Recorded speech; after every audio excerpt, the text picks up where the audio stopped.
ঐক্যমতের বাইরে যাওয়ার কোনো সুযোগ নাই। The chapter is closed. এর বাইরে যদি আপনারা কিছু করতে চান, আপনি আগামী নির্বাচনে আপনার ম্যানিফেস্টোর কথা যত হয়েছে আপনার ম্যানিফেস্টোতে নিয়ে আসেন। আপনি ম্যানিফেস্টোতে জনগণের ম্যান্ডেট নিয়ে সংসদে আসেন। এইখানে অন্য দলের উপর চাপিয়ে দেওয়ার চেষ্টা করবেন না, দয়া করে।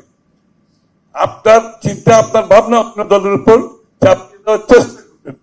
আপনি আগামী নির্বাচনে জনগণের কাছে যান, ম্যান্ডেট নিয়ে সংসদে আসেন, পাশ করে। আরেকটা বিষয় হচ্ছে এখানে আরেকটা বিষয় হচ্ছে গণভোট। আরেকটা বিষয় আসছে গণভোট।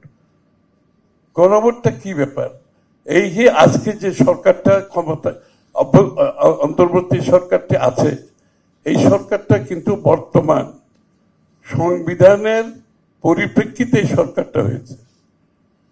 বর্তমান সংশোধনের এটাকে মাথায় রেখে কিন্তু বর্তমান অন্তর্বর্তীকালীন সরকার শপথ নিয়েছে বর্তমান সংবিধানকে নিয়ে, এবং এই সংবিধানে গণভোটের কিছু নাই। এই সংবিধানে গণভোটের কিছু নাই। আপনাকে যদি গণভোট করতে হয়, আপনি বাংলাদেশের বর্তমান সংবিধান অনুসারে আপনাকে আগামী দিনে যে সমস্ত দল তাদের ইচ্ছা রূপরেখা থাকতে পারে, প্রস্তাব থাকতে পারে, তাদেরকে জনগণের ম্যান্ডেট নিয়ে সংসদে এসে সংসদে পাশ করার পরে সেই বিষয়গুলো গণভোটে যেতে পারে। সংসদে পাশ করার আগে গণভোটের কোনো প্রভিশন বর্তমান সংবিধানে নাই।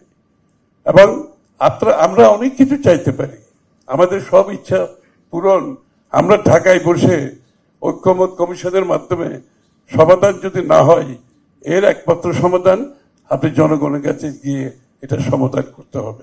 এই স্পিরিট যদি না থাকে, এই স্পিরিটের বাইরে গিয়ে যদি আবার ওই চাপিয়ে দেওয়ার একটা মনোবৃত্তি হয়, এটার জন্য আবার রাস্তায় গিয়ে আন্দোলন করতে হয়। আমি বলি যে প্রতিবাদের সকলের অধিকার আছে, কিন্তু আমরা যে জায়গায় এসে দাঁড়িয়েছি, বাংলাদেশের মানুষ সাংঘর্ষিক রাজনীতি দেখতে চায় না। বাংলাদেশের মানুষ স্থিতিশীলতা দেখতে চায়। বাংলাদেশের মানুষ অন্যের সাথে দ্বিমত পোষণ করেও তার মতের প্রতি রেসপেক্ট দেখাতে চায়। এই কালচার আমাদের মধ্যে থাকতে হবে। কথায় কথায় আপনি রাস্তায় যাবেন, এখন অন্য দল যদি আবার তার প্রতিবাদে আবার রাস্তায় যায়, তাহলে কি হবে? সংঘর্ষ হবে না? আরেকটি বড় দল যদি রাস্তায়, বৃহত্তর দল বাংলাদেশে যদি রাস্তায় নামে এগুলোর প্রতিবাদে, তখন তো সংঘর্ষ হবে না? এই জন্য কি আমরা কি শেখ হাসিনাকে বিদায় করেছি আবার সাংঘর্ষিক রাজনীতির দিকে দেশের মানুষকে নিয়ে যাওয়ার জন্য? এখানে অত্যন্ত সতর্ক থাকতে হবে। নির্বাচনকে করা